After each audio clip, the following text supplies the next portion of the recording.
Okay, blessed Sunday, everyone. Blessed Sunday. Praise God for this another Sunday. Blessed be unto our God for this another day, especially today na nakatapok ta. Gipamatata niya. Yeah. Yeah. Mahirap mag-Tagalog. So, Bisaya English tayo ngayon. Praise God for giving us this life. And He Himself has said in His Word that His mercies are new every morning. Great is your faithfulness, O God. We know, Lord, that we do not deserve every single day that He has added. No? We do not deserve anything from God, for we are filthy rags. We are like filthy rags in His sight because of the sin that we had. No? There's this record in us that we could never be qualified to be with Him in His kingdom. His place is holy. He Himself is holy. He is a righteous God. He is sinless. He is perfect. He is the perfect definition of love, truth, righteousness. And who are we? Who are we that He is so mindful of us? Kinsa raman ta? Ngayon ana iyang pagtanaw nato. He is that holy and perfect God. That's why we deserve punishment. We deserve the judgment of death because of our sins. Because our sins can never enter His place in heaven, His kingdom. That's why we deserve a place where the sin must be punished.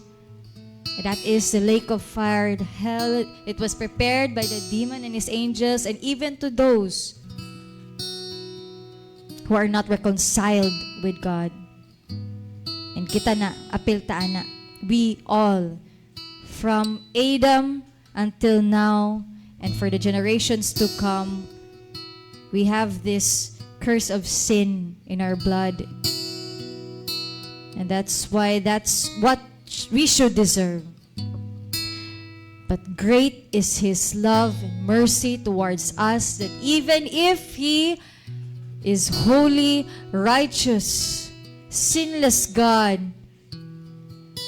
but He came here to the earth dressed as a sinful man. Nagsulob siya sa lawas, saka makasasala. He perfected the law. He fulfilled the law.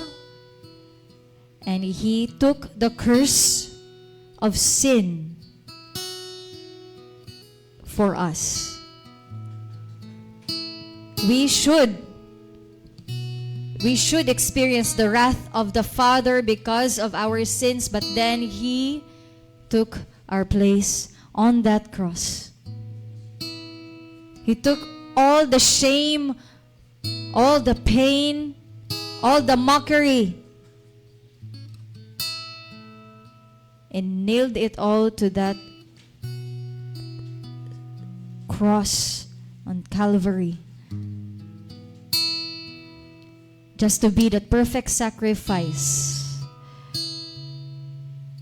to rescue us from this miserable destiny away from God.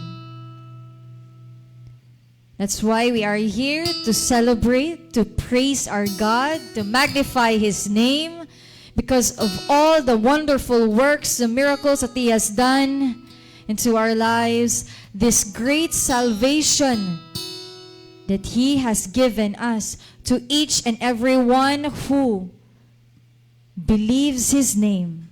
Because it is only the name of Jesus, only the blood of Jesus that could cleanse us, can forgive us from all our sins. It is only the name of Jesus that could give us freedom from the bondage of sin. It is only the name of Jesus that could give us reconciliation, to be reconciled back with God.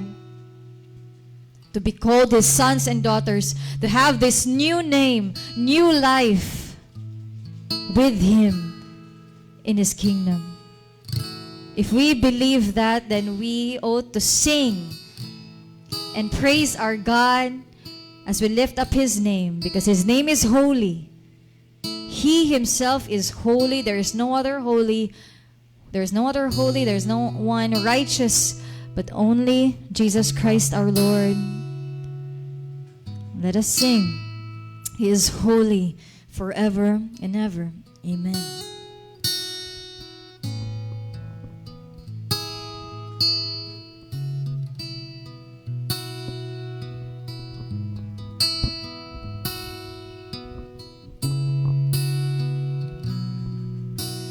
Thousand generations falling down in worship to sing the song of ages to the Lamb. And all who've gone before us, and all who will believe, will sing the song of ages to the Lamb. Your name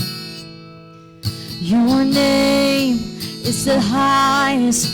Your name is the greatest. Your name stands above them all thrones and dominions and all powers and positions. Your name stands above them all, and the angels cry, holy.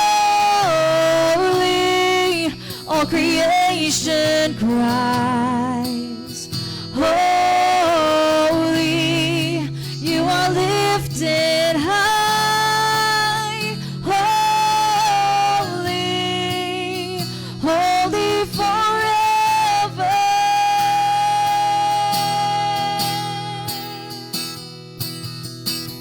If you've been forgiven, and if you've been redeemed, sing the song forever to the Lamb. Yes. And if you walk in freedom, and if you bear His name, sing the song forever to the Lamb. Oh, we will sing the song forever and amen. And the angels cry, holy. All creation cries, holy. You are lifted high, holy, holy forever. Hear your people sing, holy to the King of Kings. Holy, you will always be. Holy, holy forever.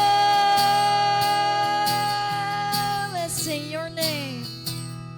Your name is the highest. Your name is the greatest, and your name stands above them all. And all thrones and dominions and all powers and positions, and your name stands above them all. Your name is the highest, and your name is the greatest, and your name stands above them all. All thrones and dominions and all powers and positions, and your name stands above them all. And the angels cry, holy. All creation cries, holy. You are lifted high,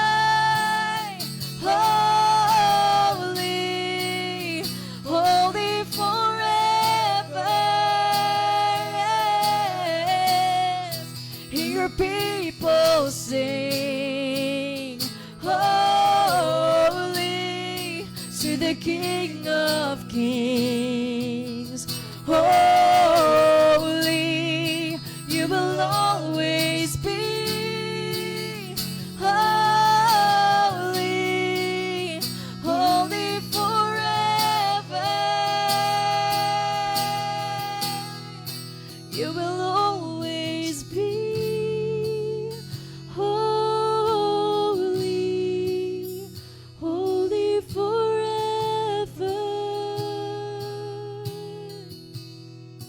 You will always be. Holy, holy forever.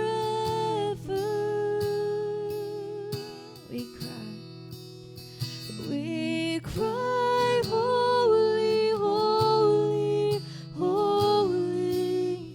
We cry, holy, holy, holy. We cry, holy, holy, holy is the Lamb. We cry, holy.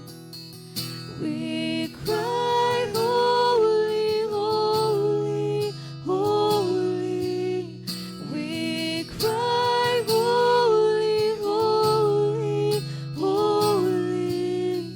We cry, holy, holy, holy is the Lamb.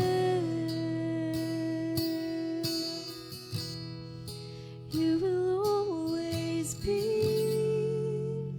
holy, holy forever.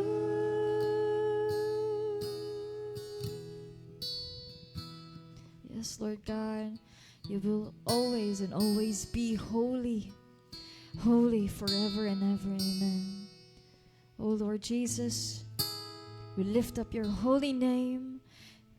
We lift up your righteous, blameless, perfect name. There is no one and nothing else on this earth, Lord God, who deserves all the honor, glory, majesty, dominion, and authority, but only you, Lord Jesus. We come into your holy presence this morning, O Lord, to exalt you, to magnify you, to praise you, Lord God, for all these wonderful things that you have done in each of our lives. Even for waking us up in this day. You gave us the strength to rise, Lord. You lead our feet in this place, Lord, to worship you, Lord God, to know you more, to draw ourselves closer to you, Lord. May you fill this place with your presence. May you fill this place, Lord God, with your truth, Lord. May you fill this place with your Holy Spirit, O Lord God. Open our hearts, Lord. Open our eyes. Open our lives, Lord God, that we may understand the truth, Lord God, that we may understand the gravity, Lord God, of your word, that we may understand, Lord Jesus, the great love that you have given to us, Lord, and how high, how wide, how deep is your love towards us, that even when we were yet enemies, you died for us. Who are we, Lord, that you are so mindful of us, Lord? We are nothing but dust in this world, O Lord, but you have seen us. You called us, Lord. You washed us, Lord God, and made us new, Lord God. And there's nothing here on earth that could give us this true satisfaction, but only you, Lord God. You, Lord Jesus. Fill us today, Lord, with your word. May your glory be ever demonstrated, O Lord God, in each of our lives, even to this messenger, Lord God, the preacher of your word today, Lord, Pastor Jeff Sanchez, Lord. Use him, Lord God. Use his life his heart, his mind, his mouth, Lord God. Use him, Lord, to share your word with power, Lord God, to share your word with wisdom, to share your word, Lord God, with truth, O Lord God, everything coming from you and not from his own understanding, O Lord. Renew us, correct us, Lord God, cleanse us, O Lord God, that we will be this heart, Lord God. We will have this heart, Lord Jesus, that would please you, Lord God, that would give glory to you, Lord. Help us if there's anything that is blocking, Lord God, our understanding. If there is anything, Lord Jesus, that hinders us from understanding your word, Lord, remove this, Lord, in the mighty name of Jesus. Please, Lord God, help us, Lord. Teach us, Lord, that we may know you more, that we may fear you and love you, Lord God. The honor, Lord God, that you deserve, Lord. Mao ka na among mabalik unta nimo, O Diyos. We commit to you, Lord God, this place, this time, our lives. In the mighty name of our Lord and Savior, Jesus Christ, we pray. Amen.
Sige, so maayong buntag, kaniyang tanan. Okay. So, we'll try to ma-fit your sa ato ang time, especially sa ato ang message. But I know that as the rain falls down on the earth, ang iyahang pulong digin maulabay nga kawang for everyone who will hear. So, I praise the Lord for everyone, the presence of everyone that is here, and also, nagpapasalamat din pala kami sa presence din ng TL ni Ate Shiba, si Ma'am Kath. So, will do my best that we'll be able to relay everything understandable. Could be Tagalog, Bisaya, o English. So, okay. Try natin. Pero may the Lord be able to relay all of these things. Just as how the Lord had given the people the power to speak in tongues. And so, all men understood the gospel. Diba? We praise the Lord. So, ngayon, I ask everyone to please rise. Basahin natin yung book of Ephesians, chapter 4, verses 25 to 32.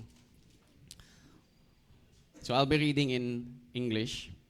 So it's written, "Wherefore, putting away lying, speak every man truth with his neighbor, for we are members one of another.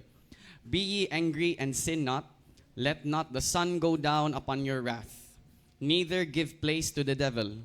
Let him that stole steal no more, but rather let him labor, working with his hands the thing which is good, that he may have to give to him that needeth. Let no corrupt communication proceed out of your mouth, but that which is good to the use of edifying, that it may minister grace unto the hearers. And grieve not the Holy Spirit of God, whereby ye are sealed unto the day of redemption. Let all bitterness and wrath and anger and clamor and evil speaking be put away from you with all malice. And be ye kind one to another, tender-hearted, forgiving one another, even as God for Christ's sake hath forgiven you." Let's pray. We thank you, Lord Jesus, for this morning. We thank you, Lord God, for everyone's presence today, O Lord. O Lord God, we are grateful that you have been faithful with us through the months. And though we might be few, but we know, O Lord God, that greater is He that is in us than he that is in this world. O Lord, our God, our Heavenly Father, please dispel the works of the enemy that is around us, that will try to smother, O Lord God, all the things that we will be able to understand. O Lord, that may you speak inside our hearts just as your Holy Spirit has spoken to every person, believer and unbeliever. O Lord God, nothing is impossible in your name.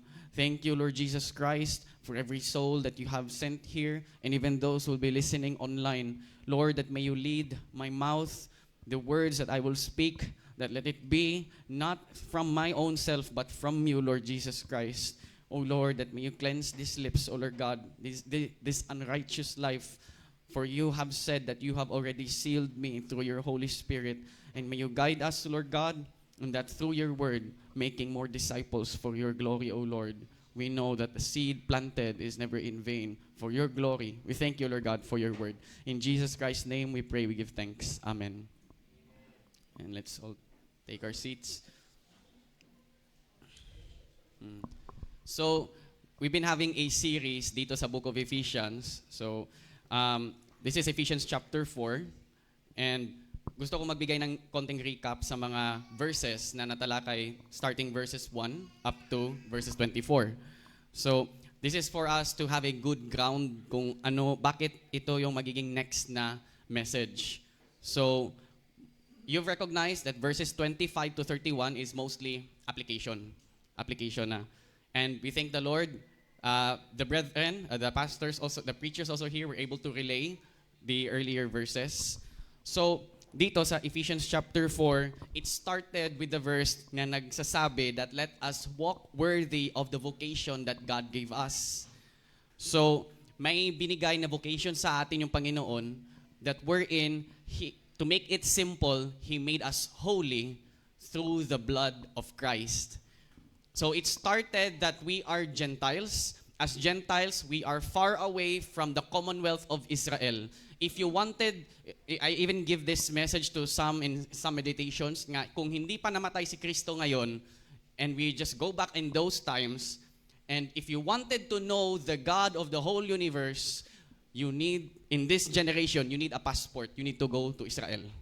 Because you wanted to be forgiven of your sins. You wanted to be connected with the God of all things. So, pero ngayon, we praise the Lord because Christ died for us. That's the simple gospel. Christ died for us, as it has been said sa ating worship leader kanina, our God is holy, we are not.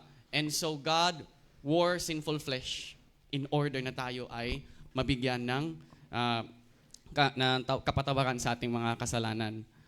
So now, you've been forgiven, you walk worthy of that vocation. And in order that you will be able to walk worthy of that vocation, you must have this fruit. Kailangan ito yung bunga to walk worthy. Endeavor in the unity of the Spirit, which is the next verse lang din dyan. And in endeavoring, thank you na mga kids. So settle down lang, thank you. So gusto ng Panginoon that we will be united in the Holy Spirit. So He wants us, in what way na united tayo? Exercise the gifts. So God wants to fill all things. Anong sinabi dito, diba, sa Ephesians 4? Christ ascended. And the one who ascended, He also descended here in order to give those gifts unto us. So He wants to fill all things. So binagbigay siya ng pastors, teachers, evangelists, people who can comfort, who can encourage, givers. So all aspects of life, God has sustained everyone in order that we can sustain each other. It's the same thing sa mga katawan natin. Our bodies, symbiotic.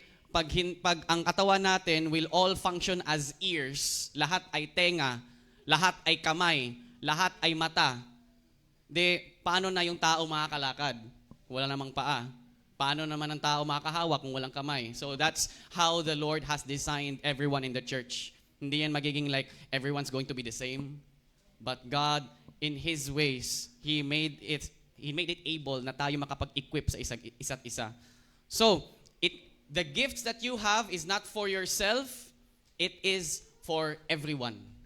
So, hindi siya something na like, uy, magaling kang kumanta, uy, ikaw, giver ka talaga, para lang yan sa mga ganitong tao, para lang yan sa mga ganitong tao, o para lang sa sarili mo. It is for everyone. Love your neighbor as yourself. Diba?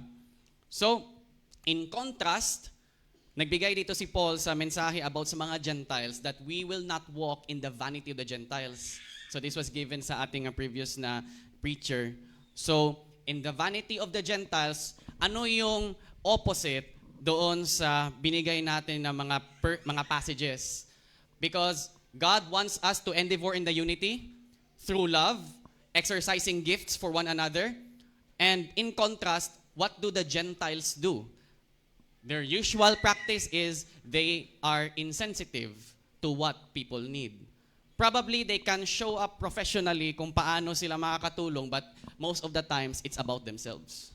Ganon. So yun yung contrast dito. Whenever nang sinabi dito ni Paul about sa mga, to the believers and also to the Gentiles.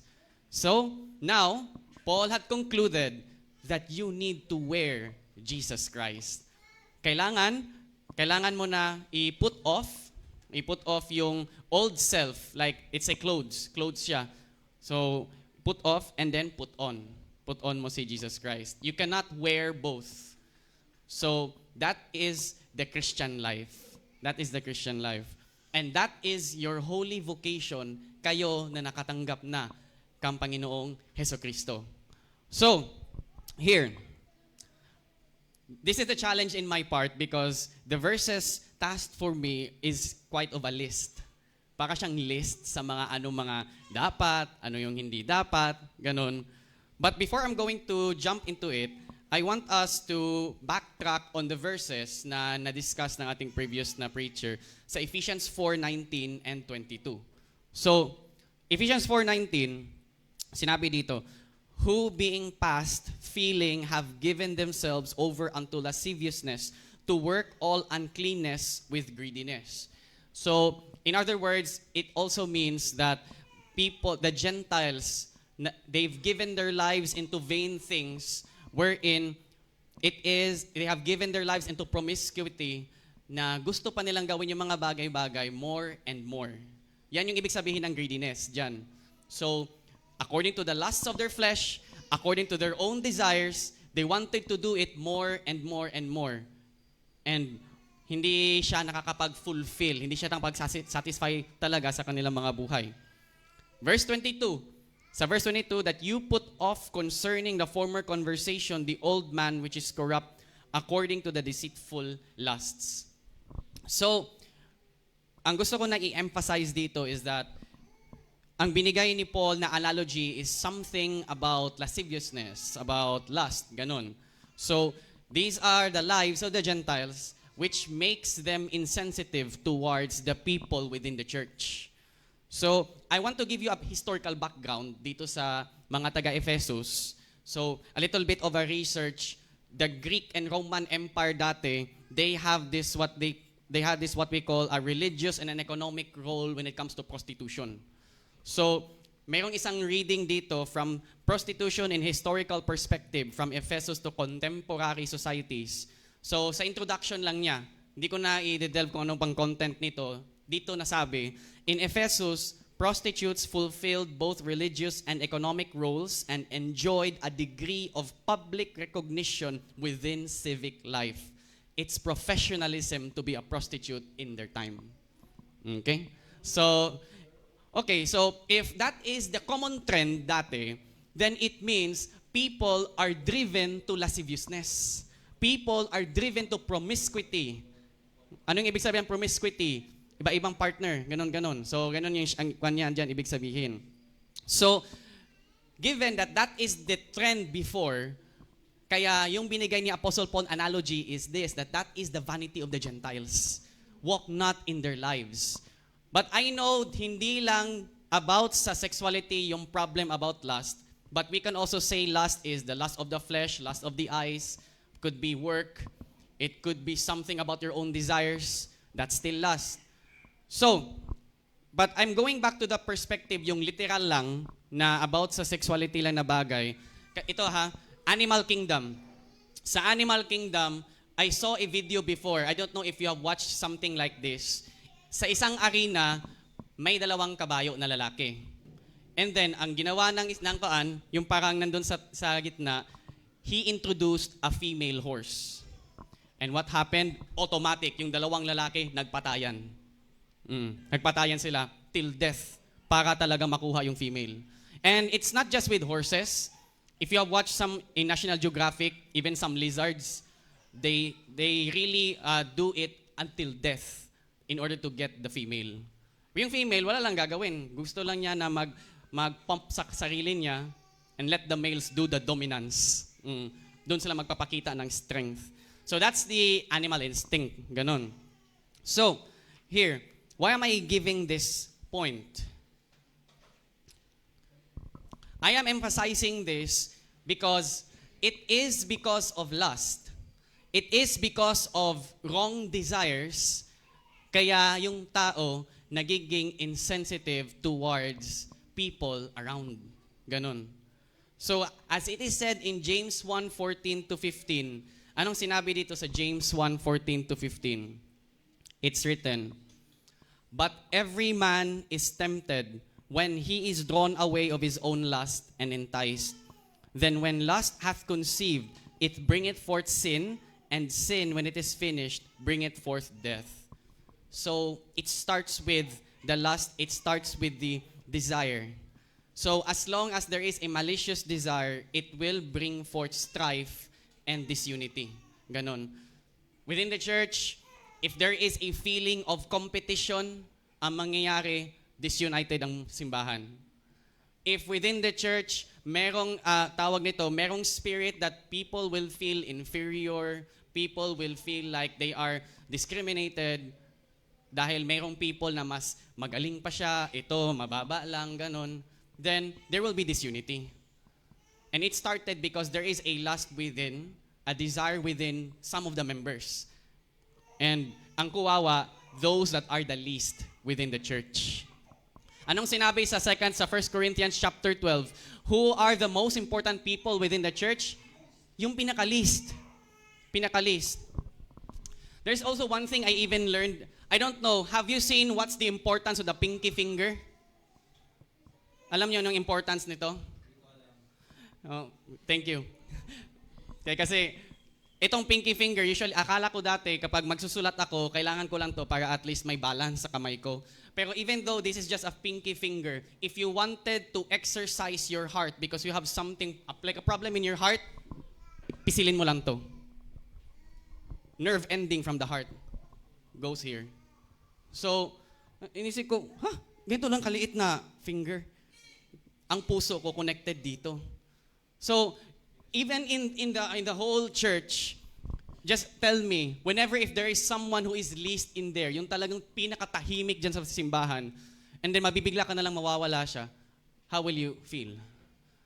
But if you are really insensitive to the tawag ito, needs dito sa church, if that least person goes out, parang wala lang sa atin. Parang wala lang sa atin. So, but the Holy Spirit is within us, then we know that He has given us a heart to love our neighbors. Ganon. So now, binigay ko lang yun na example yung about sa sexuality because that is the prominent sin in the time of Ephesus. But related into this time, we all have any desire that will make us insensitive towards our brethren. Ganon. All of these sins that are listed here, they will inflict our brethren. They will inflict. And I think even at work, even, di ba, sa mga HR, you really are trying your best in order na maging at peace ang lahat sa loob. But ang mangyayari, still there is competition, I know. But within the church, no matter how much you hide what is in your heart, the Lord sees it. Even if you try to wear a mask, you wanted to help a person, but deep inside you have other motives, then the Lord will seeth it out. Gusto ng Panginoon that our hearts are pure. Our hearts are there for the sake of the brother, for the sake of a sister. Ganon. Now, after this, I will be laying down this list of things that we are going to apply as a person who is now walking in the vocation worthy for the Lord Jesus. So, in checking your heart, ang first na verse na binigay dito is about lying. So verse 25, sinabi dito, "Wherefore, putting away lying, speak every man truth with his neighbor, for we are members one of another." Anon. If the example I gave you, if animals, by instinct, they fight one another in order to win a mate, sa atin dito, as humans, we do it professionally. Something na parang hindi siya klaro. And that's the reason that people try to lie, try to wear a mask. Pero ulitin ko hindi lang about sexuality, but also within deeper motives within our hearts. Ganon. And because of that, we try to make it ourselves na parang okay tayo, ganon. Because a lying heart will either result to two of these things. Either, if you are not the proactive person, depression. You will be depressed. You'll be filled with self-pity. And then, what will happen? You're inflicting yourself. Di ba sinabi yan sa Proverbs na, I forgot how it was stated, but it was there, paano na kaya ma-healed ang person if the spirit is broken? It's easy to heal the wounds that are physical, but how about if the spirit is broken? It's much more difficult to heal. And somehow, it is caused because of the depression that is in us. Especially that whenever if people ask you, kumusta ka na pala brother? Kumusta ka na pala sister? Oh, okay lang ako. Okay lang ako. Pero umiiyak na yung puso. So, napaka-essential ng lying. Not lying. Napaka-essential to know that we should not lie to ourselves and to our brethren. And if you are the person na proactive ka and you are in the habit of lying, you are inflicting others. You're going to inflict others. Because for the sake that you're going to be able to win an argument, for the sake nga you are able to let the other people say na mas malakas pa ako, mas may alam pa ako, then you try to lie. You make up a story. Sometimes, I tell you, even I do have this kind of sin as well because exaggeration is also lying. We try to exaggerate things and then mapapansin na lang natin, yung magmumuni-muni na ako sa bahay, sobra pala yun nasabi ko, hindi pala yun ganun. Ganun ba? nakokonsensya na tuloy ako. So, but we praise the Lord because it is the power of His Holy Spirit that has given us that conscience. Pero guys, I think it's really meaty na sa atin. This is just the first verse about lying. So, kayo na nag-put on na kang Jesus Christ, reflect on this. Next is verse 26. So, verse 26, it's all about anger. So, anger. Ephesians 4:26-27, it is said, "Be ye angry and sin not. Let not the sun go down upon your wrath. Neither give place to the devil." So, ito, ano yung direct opposite? What's the direct opposite of anger? Patience. If you are angry, you are patient, these things differ. So, kailan ma-exercise ang patience? Patience is best exercised at moments when your anger is triggered. So, it's not patience if kung nakikita mo sa paligid mo, everything's okay, everything's good. Sa lahat no nakikita sa paligid, like, yes, walang bagyo. It's not patience. Patience is there whenever if you've been tried. Ano? Diba, ganun man talaga sa endurance. Whenever if we wanted to endure the race, talagang itetest yung puso natin. And somehow, one of these things that will put us down sa ating, tawag ito, Christian life, is whenever if your anger is triggered. Sinabi dito, do not let the sun go down upon your wrath. And to be honest, even I myself, parang ang hirap na magtawag ito umamin. Hirap umamin na, Lord, galit na ako.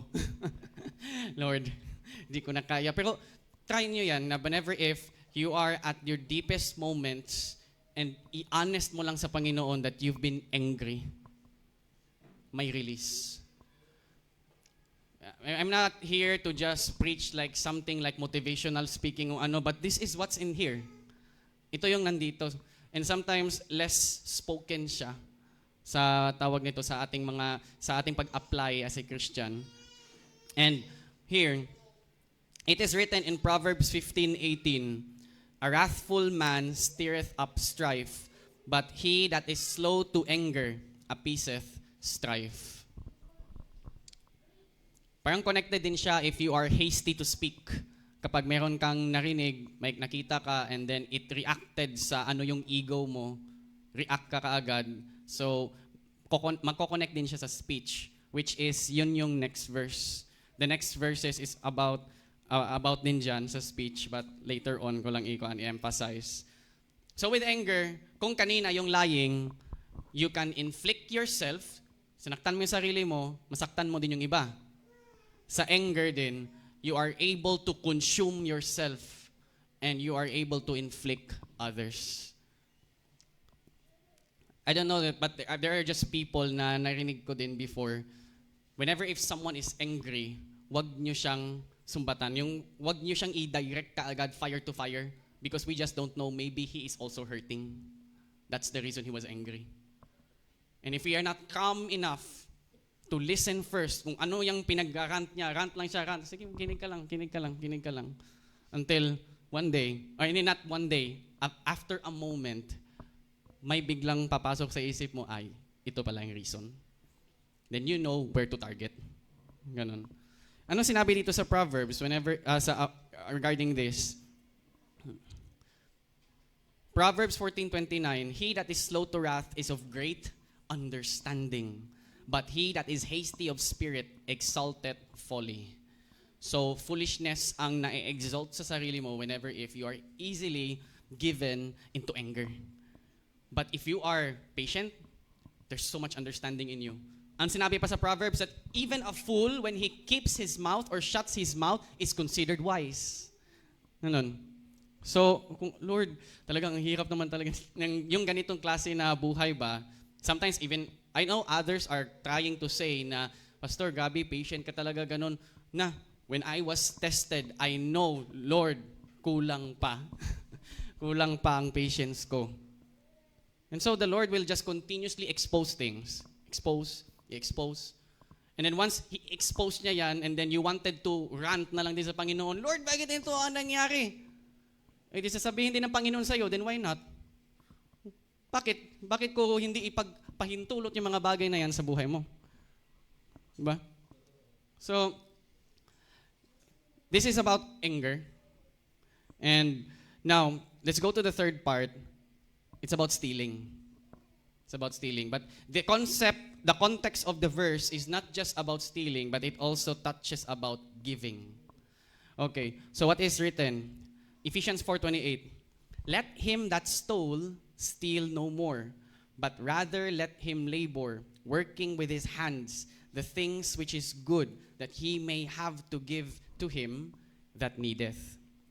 Okay, one of the 10 Commandments. Agree bang lahat nito? Thou shalt not steal. Lahat. This is in the 10 Commandments. Okay. Sa mga bata, di ba? Kanang tutuan ta sa itong mamagpapa, ayaw mo pangawat ha. Nga na. O, di gid mangawat. Bahalag piso ang naa din ha. Lami na kayo kuhaon. Kay magkadugay, inig mo dako na gani mo, mudako po ng inyong makawat na podpuhon. Nga naman na. So, little things that you start, it will become great pagdating ng panahon. So, ito. Ngayon, parang minsan nga naisip ko, para siyang pang motivational na kon. Ko, Lord, pero ito yung nandito eh. Ito yung verses eh. So, let's be practical on anong sinabi dito sa mga verses. So, here. Yes, Brother Jeff, maybe you will say it's very simple. Di na ako magnakaw. Pero ano yung opposite ng stealing? What's the opposite for stealing? The opposite is, yes, it's giving. So, sinabi dito, let him labor, magtrabaho, working with his hands the things which is good. So, isipan nyo din if that kind of work will really give you something good, or maybe you are earning but out from bad na mga sources. So, that he may give to him that needeth. Ito ang last statement. Kani ang last nga statement nga siya makahatag sa katong tao nga nanginahanglan. Okay. I'm not stealing anymore, Pastor. I'm not anymore stealing. Okay, you're not stealing, but are you doing what's opposite to that? You're still stealing. Why? You are still stealing what the Lord hath given you as a vocation. Balik na naman tayo, love your neighbor as yourself. Kulang lang if you keep saying, I abstain from this sin. Hindi na ako nagnakaw, hindi na ako nag-fornicate, hindi na ako nagwa-watch ng ganito, hindi na ako, hindi. Puro na lang yung hindi. Wala kang action kung ano yung dapat mong gawin. Unsay kinahanglan nimo nga buhaton na sadpod, kung ikaw nag-abstain na sa pagpangawat, aim that whenever if you have work, give. Ganito kaklaro. If you have work, give. So, this is the formula that the Lord had given us. Even unbelievers do practice this kind of, tawag nito, they're practicing this kind of thing when it comes to their businesses. But kahit hindi pa nga yan mga believers, how much more tayo who has the Holy Spirit indwelling in us? So, we give. Even at times na makikita natin sa sarili natin, Lord, kulang-kulang naman yung ko, Lord. Kulang na talaga to, Lord. Kulang. O sige, kulang. Tingnan mo ako. Kulang ba ako? Makakonsensya tayo ba? Mag-iisip ba na, Lord, ang Panginoon, hindi kulang. Ako yung kulang. Iba ka naman, Jeff, ikaw yung limited. Limited lang yung isip mo. Hanggang ka lang. So, there are really times, even I, in my own experience, na yung, Lord, ito na lang yung pera ko, hanggang dito na lang talaga. Oops, wag na muna magtulong. Wag muna magtulong. Pero bigla na lang na may darating sa opportunity, brother, patulong naman. Uy, ito yung time na wala na ako. Yeah, these are just trying times, and it's up to you, depending on your conviction. But the Lord has written here that if you labor, give. And I believe much of us are not anymore stealing, working with their own hands that is clean, that is good. And so, magbigay tayo sa ating mga kapatiran. So, here, the fourth part is about speech. So, speech here, it is written, verse 29, let no corrupt communication proceed out of your mouth, but that which is good to the use of edifying, that it may minister grace unto the hearers. So, no matter how good our motives are, no matter how good our conduct is, but if we fail when it comes to speech, somehow shatter yung mga bagay-bagay on how people see you. Ano? Like probably you saw someone, ito ha, workplace scenario. Uy, maganda to si, magaling to si bossing, magaling to si Juan. Tapos bigla na lang sabihin sa gilid ba, ay, Juan man kaya na siya. Hait kay mo Juan, gusto ko yun, nga na, di siya mo encourage, nga na ba? Ay, no, hindi na lang tayo tamukuan na niya. Or like, wag na lang nating lapitan dahil baka makakuan tayo. So, no matter how good ang kanyang standing, but if he fails at this part, a lot of things will really fail. Even in the way how a pastor leads a church, somehow there are other churches in which makita ko that if the pastor is also able to deliver wisdom sa kanyang mga bibig, edification is really sent sa kanyang mga tawag ito, flock. But whenever if the pastor will just keep on inflict the kasalanan to, it's good to share and be blunt kung ano yung sinabi ng scriptures that we must do this. But whenever if one-on-one, kausapin na ang mga brethren, yung parang first pa lang na paglapit mo, diretso na dayon yung one. Diretso na, atake na. Okay. E di yung mga tao sa paligid mo, automatic, shield. Shield sila. They need to keep their defense up. It's the normal instinct na kung sa ating pang human na bodies. Ganon. What is written in James 3, 6 and 10? Verse 6, and the tongue is a fire, a world of iniquity. So is the tongue among our members, that it defileth the whole body and setteth on fire the course of nature, and it is set on fire of hell. And in which this is something gusto ko rin na, Lord, to keep on learning. And if you wanted to learn this, He will test in stirring up your anger. Once the anger is stirred, dun mo makikita, will your mouth release things that are still edifying despite what you're experiencing? Ano ba? Verse 10 in James 3, out of the same mouth proceedeth blessing and cursing, my brethren, these things ought not so to be. May power ang ating mga words. Even maaaring sa mga business side, sinasabi nila yung mga ganun, may power sa ating mga words. But biblically, it's already here. With the church, our mouth can really speak. Na yung sabi pa nga ni Paul, that we speak not just in word, but in power. But naturally, they were speaking words. But there's power, because that's the gospel. The gospel is life. The rest of the other things here, yes, they can encourage mga secular na mga bagay, pero ang buhay nandito talaga sa word. It's in the word of God. So, here, though Paul is sharp in his speech, but he has the purpose to edify. So, the same Paul who is sharp in his speech, sabi niya sa Colossians 4:6, let your speech be always with grace, seasoned with salt, that ye may know how ye ought to answer every man. So, oh Lord, help me how we're going to balance this.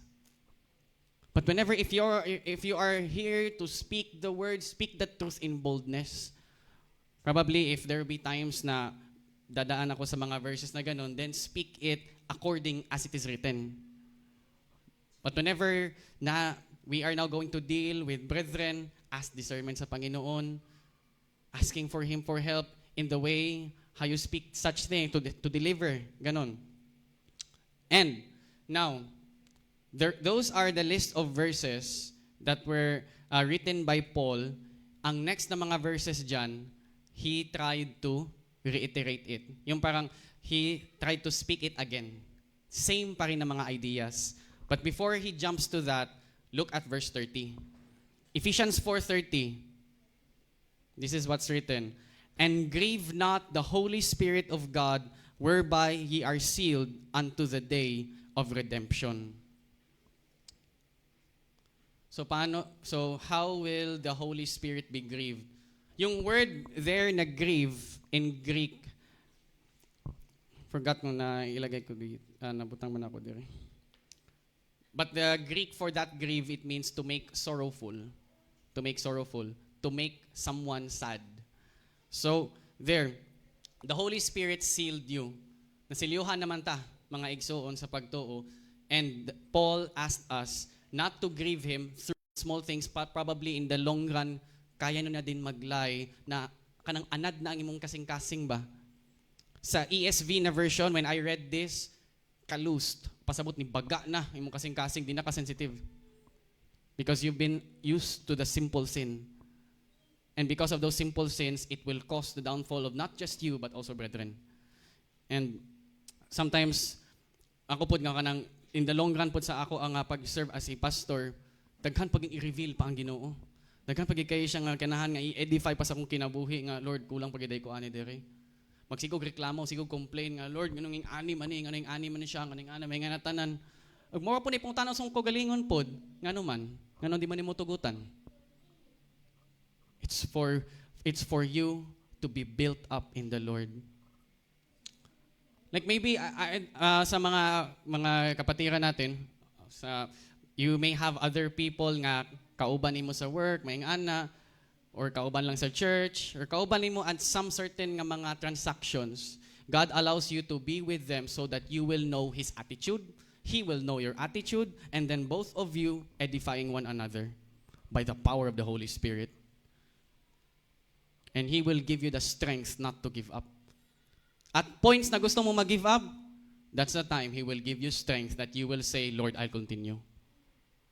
And multiple times, the Lord has been faithful in giving miracles sa buhay ko when it comes to this. So after verse 30, gi-summarize na dayon ni Paul. He summarized it in verses 31 to 32. Let all bitterness and wrath and anger and clamor and evil speaking be put away from you with all malice. The bitterness, which is somehow the root why we try to lie, why we try to be hypocrite, why we try to wear masks. The wrath, the anger, clamor, paghatag mga gubot-gubot na din ha, niya, evil speaking, those things put away from you. Put away from you with all the evil desires, malice, ganon. So, last verse, be ye kind one to another, tender-hearted, forgiving one another, even as God for Christ's sake hath forgiven you. So if finalize nato ni siya tanan, the Lord wants us to live worthy of this vocation because Christ already championed these characteristics. Na champion na ni Jesus Christ, na buhat na ni niyang tanan. He has proven it in us. When it comes to patience, so much. When it comes to love, grabe, so much po ang yang gi-express sa ato ana.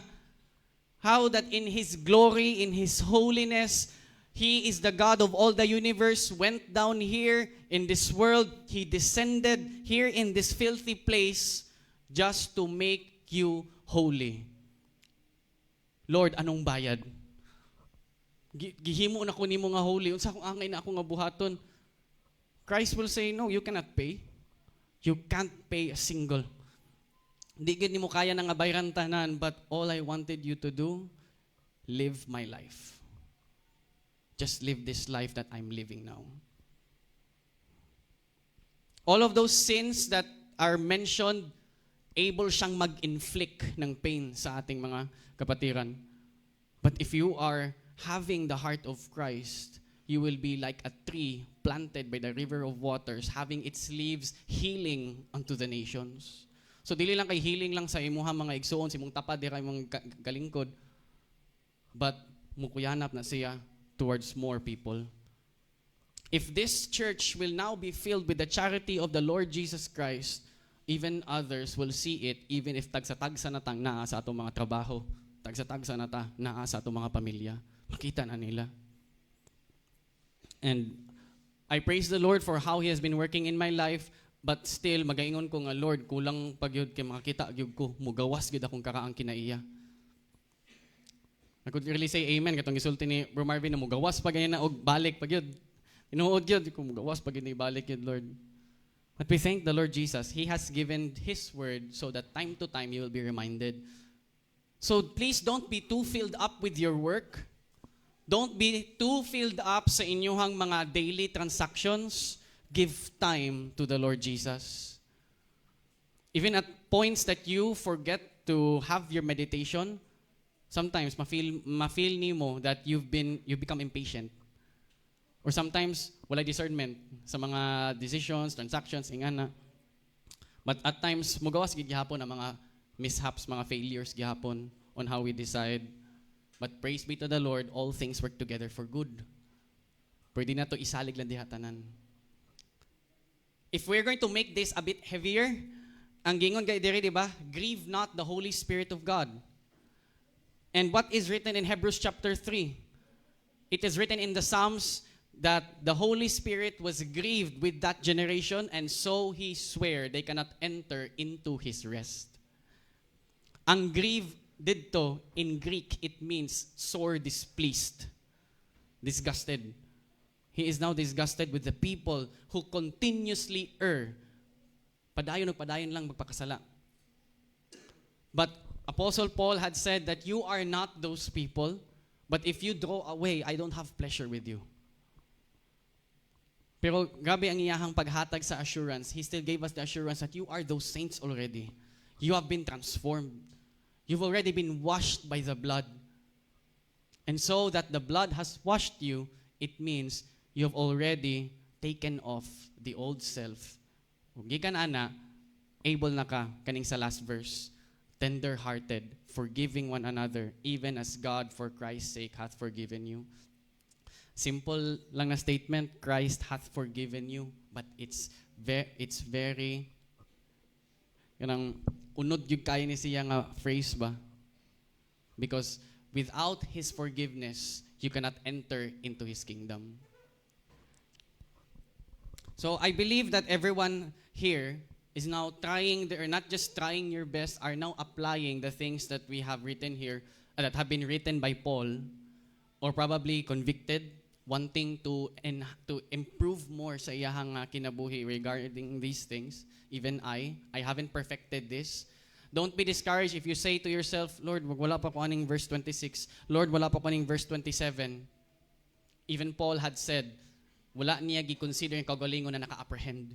He did not consider himself to have understood all things, but he is looking forward. He is looking forward to what lies ahead. Don't try to tell yourself na mas maayo pa man ko atong sa una, kay mas patient pa ko kakon kay dili naman. In the book of Ecclesiastes, it is said, it is unwise to say that the former things were better than today. It is unwise. Always looking forward. We may look back nga mao to akong karaang kinabuhi sa una. That's why I am now right here. But it is wise to continue looking na, Lord, there's still so much you wanted to change pa ani. There's so much pa ang imong ganahan pa nga i-transform sa akong kinabuhi. So I think I am now at the end of my message. So that's what the Lord wants us to have, a heart to be sensitive with the brethren. Last na lang kong isulti is katong sa Romans chapter 13, love worketh no ill to his neighbor. So the whole commandments are fulfilled with that commandment. Love your neighbor as yourself. Just as Christ loved us. So, let's pray. Heavenly Father, we thank you, Lord Jesus, for this great love that you have shown upon us, O Lord. We thank you, Lord Jesus, that you have given yourself even to the point na ang imong kaugalingon, Lord God, has been offered as a sacrifice for sins. O Lord, it's not anymore necessary na kami, O Lord God, will give sacrifices, bulls and goats. You are not pleased with those things.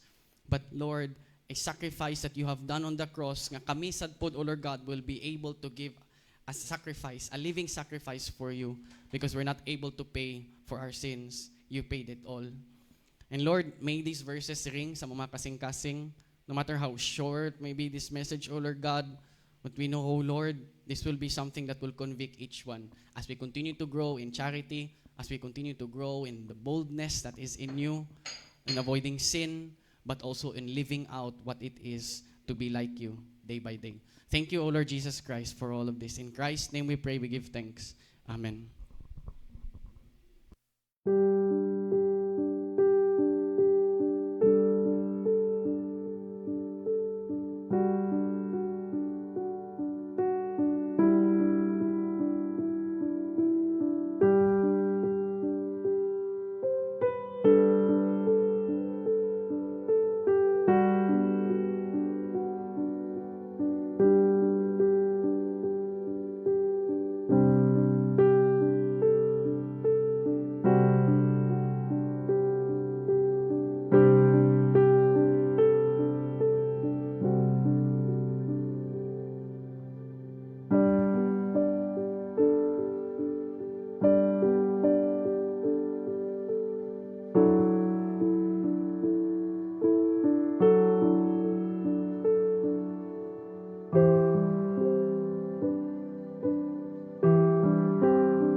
Praise be to God for the message that we have heard.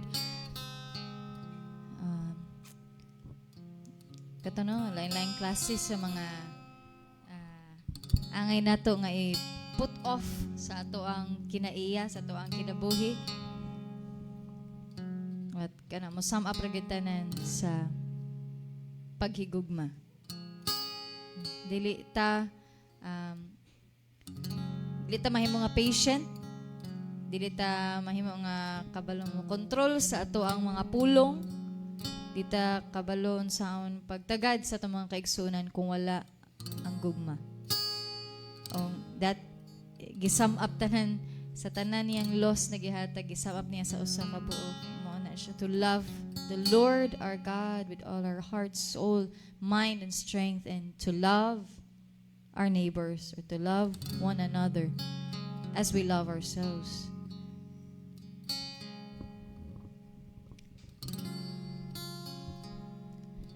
Dili pod nato na mabuhat kung wala si Kristo sa atong kasing-kasing.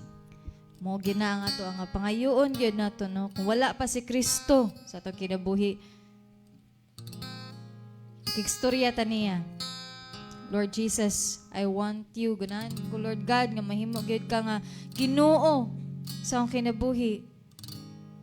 Gananan ako talikdan akong karaan ng kinabuhi ug mosunod na kanimo, O Dios. Nga ikaw, Ginoong Hesus, sa mahimo gayud nga manluluwas, Ginoo, Hari ug Dios sa akong kinabuhi.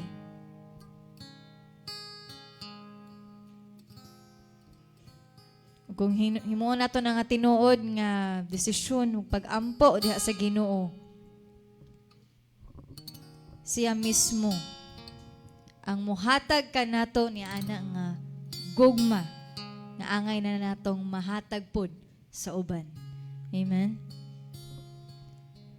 So now let us sing His name, because there is salvation in His name. There is freedom in His name. There is healing in His name. There is power in the name of Jesus. Yes, Jesus be the name.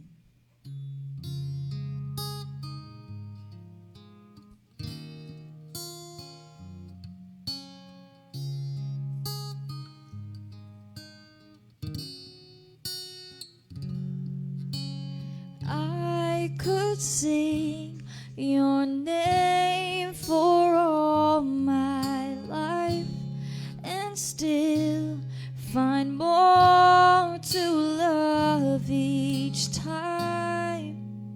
Jesus be the name ever on my lips. It's sweeter every time that I call on it. There's just something about your name. There's just something about your name. There's just something about your name that makes me cry holy. There is no other name. There is no other name. There is no other name. Jesus, you're worthy. You have been a friend who never lied. I won't forget your faithfulness. Jesus be the name ever on my lips. Sweeter every time that I call on. There's just something about your name. There's just something about your name. There's just something about your name that makes me cry holy. There is no other name. There is no other name. There is no other name. Jesus, you're worthy. There's just something about your name. There's just just something about your name. There's just something about your name that makes me cry holy. There is no other name. There is no other name. There is no other name. Jesus, you're worthy. You're worthy. You're holy. There's no one like you, Jesus.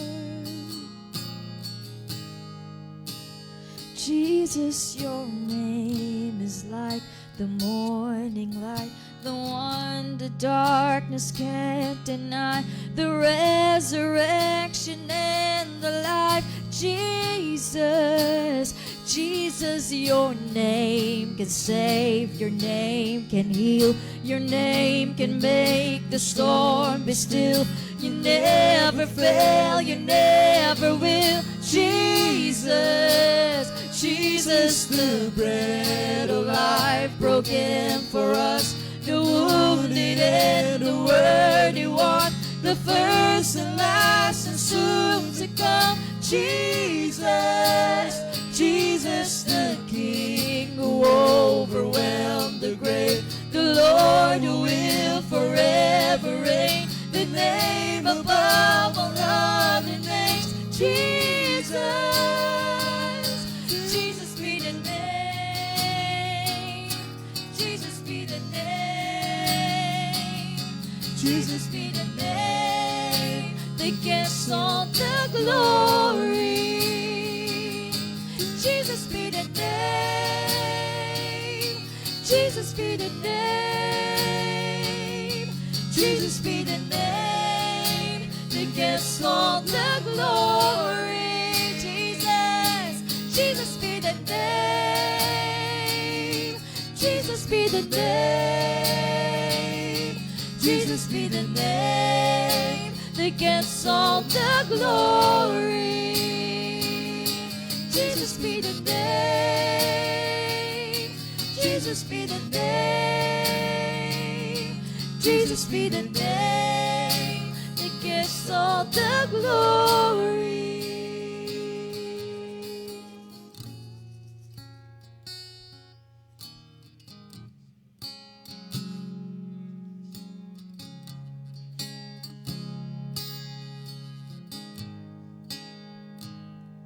There's healing in your name.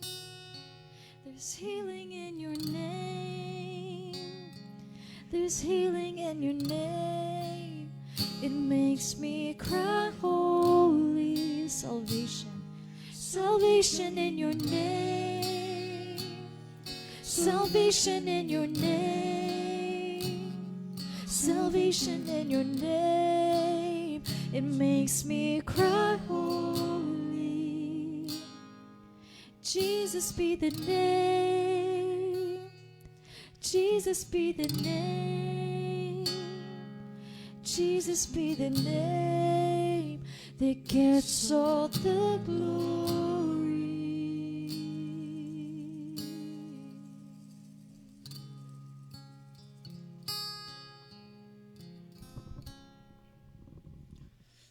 All the glory belongs to you, Lord Jesus.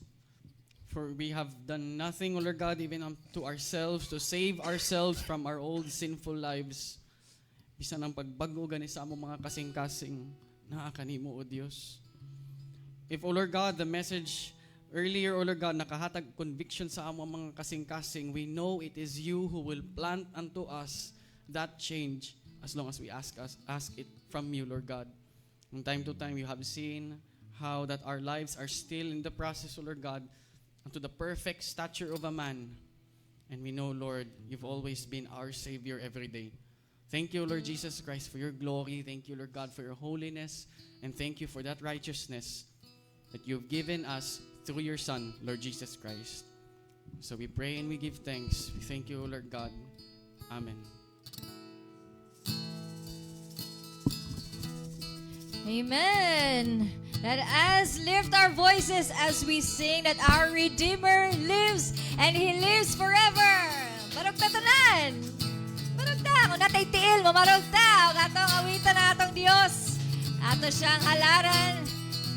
Sa atong mga tingong, sa atong kinabuhi. Our Redeemer lives. Amen. I know He rescued my soul. His blood has covered my sin. I believe. I believe. I believe. My shame is taken away. My pain is sealed in His name. I believe. I believe. I believe. Amen.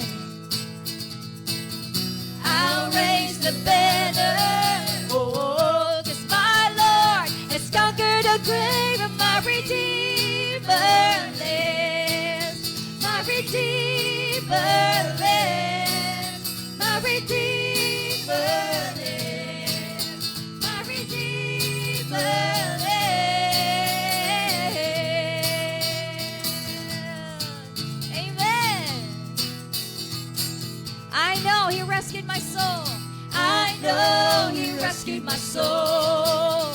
His blood has covered my sin. I believe. I believe. My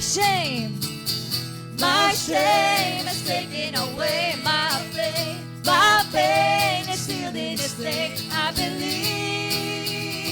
Do you believe? I believe. Amen. I'll raise the banner. Oh, 'cause my Lord has conquered the grave. My Redeemer lives. My Redeemer lives. My Redeemer lives. My Redeemer lives. My Redeemer. My Redeemer lives. My Redeemer lives. My Redeemer lives. My Redeemer lives. You lift my burden. I'll rise with you. I'm dancing on this mountaintop to see your kingdom come. Buskan niyo mga tingog. My Redeemer lives. My Redeemer lives. My Redeemer lives. My Redeemer lives. My Redeemer. My Redeemer lives.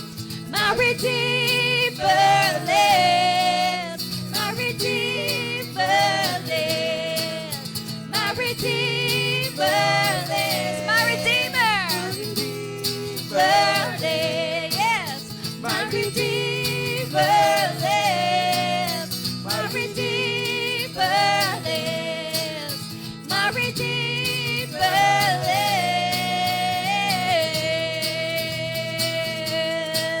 Amen. Hallelujah. Yay! Praise God. Blessed Sunday, everyone.